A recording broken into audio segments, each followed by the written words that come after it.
Please, sir, I want some more.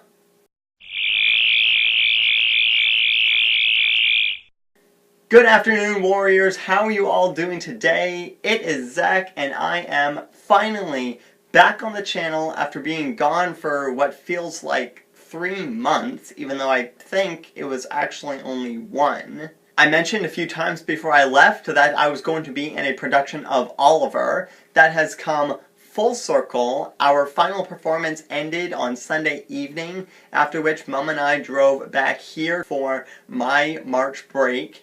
But I didn't really fill you guys in on what my experiences were like while doing Oliver. For those of you who have been around the channel for a long period of time, or you know me in my personal life, you'll know that musical theater is one of my greatest passions. I haven't been able to do anything like this since I left high school. The last show I took part in that was classified as musical theater would have been The Wizard of Oz, and to be a part of a classic musical production like this is astounding. In this video, I'm going to fill you guys in on what it was like going from the start of the process to the very, very end. Let's actually start with the callback audition, since I believe that was the last little bit of information that I had given to you guys. I went for my callback and obviously got in the show.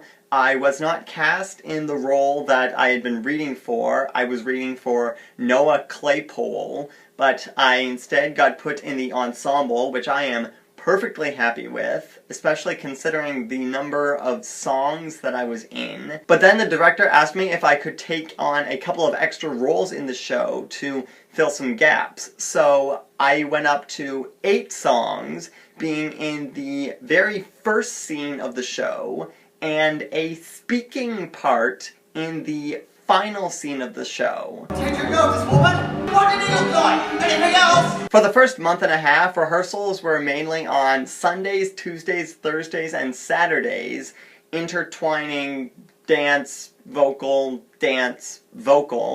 or switch that, vocal, dance. But when we got down to the final few weeks before opening night, we were basically having rehearsals every single day, sometimes for a few hours, others for a total of 10. And surprisingly, the rehearsals fit really well into my school schedule. That's probably mainly because I have a total of 3 classes for Crandall, and 2 of them happen in the mornings, so there's not even a risk of overlapping rehearsal and school time. But the bus schedule for Moncton did make things a little difficult at times. Nevertheless, I was able to make each rehearsal on time, if not a few minutes late, and I gave everything I had to every single group gathering that we had. Whether it was singing or dancing, I was right in it and ready to work. Every night did not come without its own little version of onstage or offstage craziness. The big group numbers were no doubt the most hectic thing that happened during the entire duration of preparing and performing this show, especially Food Glorious Food and Consider Yourself. For that first number, I played one of the servers that had to grab a hold of Oliver at the end of all the orphans running around and hold him for the duration of the next song that took us out of the scene. And full disclosure, I didn't fully recognize which kid was Oliver until they ran up to me at the end of the stage, so I could put them on the right side of me and hold them there for the duration of Mr. Bumble's song that took us to the end of that scene. It's difficult trying to pick out one kid when they all are dressed exactly the same. You try it sometime, it's not going to be easy.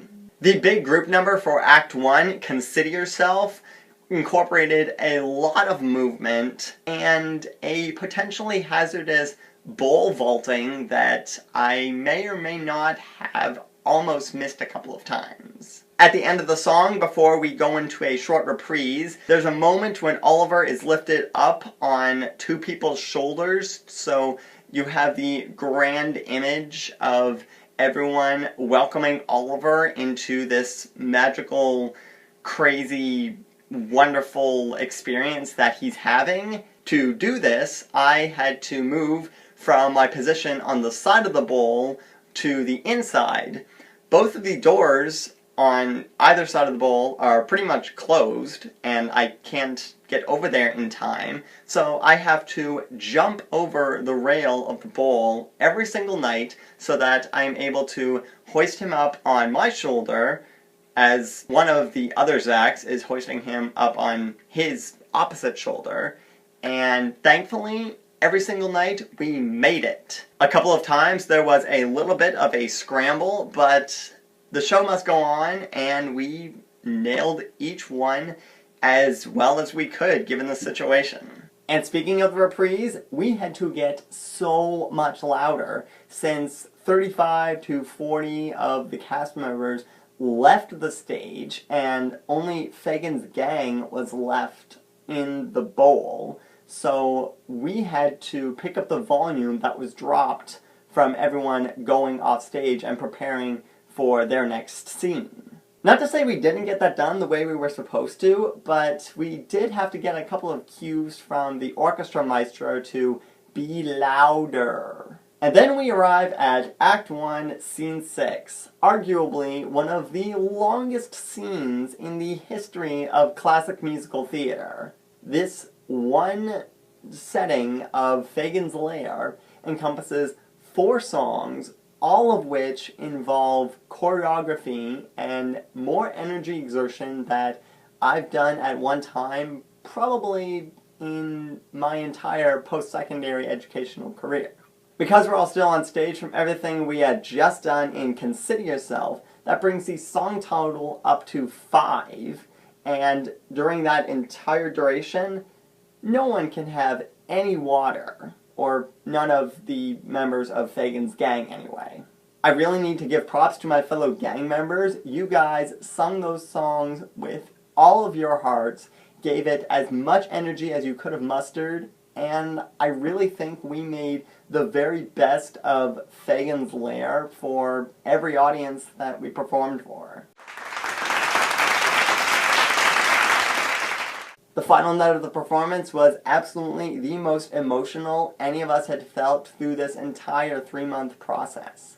We had been working alongside each other for countless hours, multiple weeks, having fun, learning from one another, embracing what we all share a passion for, and expressing that to hundreds of people every single night, or at least most of the nights. I don't think there were hundreds of people for the media show or that weird Thursday afternoon, but we still gave all the energy that we could have, and the people who did come to see those smaller shows walked away really enjoying it. I even got a little bit of a surprise after the show. I asked Mom to buy a bowl for me, since these are just really neat, but she decided to surprise me with a hat and this shirt. Now I have one of everything that was available for sale, including the hoodies that are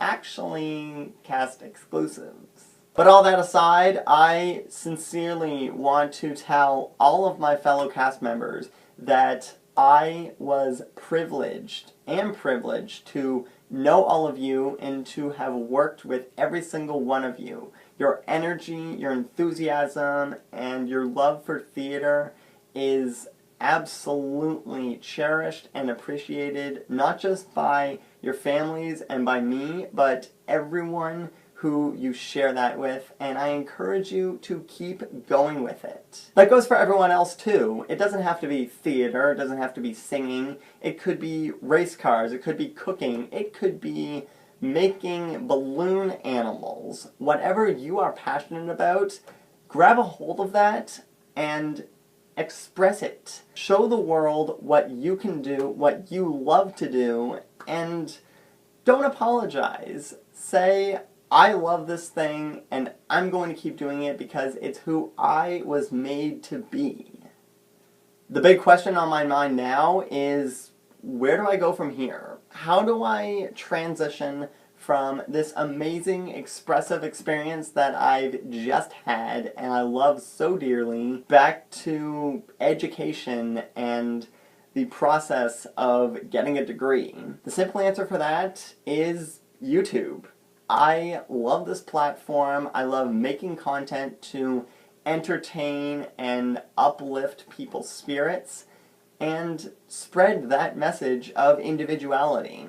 If any of you want to join me on this journey of embracing your individuality and expressing it to the world, please subscribe. I post videos on Sundays and Thursdays, even though now that we're getting into paper and exam season out at university, the videos might be lull again. I know this is my first video in like a month, so why am I saying I might not totally be around, but I'm going to do what I can. It might just be a vlog. It might actually even be a Periscope show, since I really want to start doing that again. I want to make the effort. I want to come back to you guys, get into the community, and hear your stories. What are you passionate about that you want people to be aware of and embrace because you want them to have the same joy that it gives you? If you guys did enjoy this review of my Oliver experience, be sure to hit the like button, and I will see you guys in my next video.